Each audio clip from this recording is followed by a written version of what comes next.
وَإِذَا بَدَّلْنَا آيَةً مَكَانَ آيَةٍ وَاللَّهُ أَعْلَمُ بِمَا يُنَزِّلُ قَالُوا إِنَّمَا أَنتَ مُفْتَرٍ بَلْ أَكْثَرُهُمْ لَا يَعْلَمُونَ قُلْ نَزَّلَهُ رُوحُ الْقُدُسِ مِنْ رَبِّكَ بِالْحَقِّ لِيُثَبِّتَ الَّذِينَ آمَنُوا وَهُدًى وَبُشْرَى لِلْمُسْلِمِينَ وَلَقَدْ نَعْلَمُ أَنَّهُمْ يَقُولُونَ إِنَّمَا يُعَلِّمُهُ بَشَرٌ لسان الذي يلحدون إليه أعجمي وهذا لسان عربي مبين إن الذين لا يؤمنون بآيات الله لا يهديهم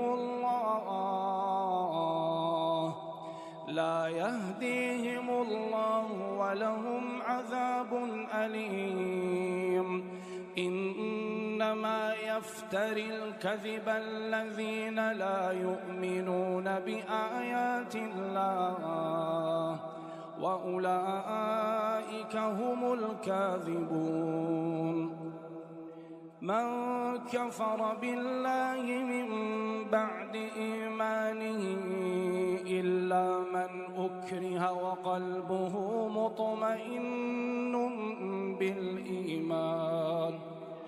ولكن من شرح بالكفر صدرا فعليهم غضب من الله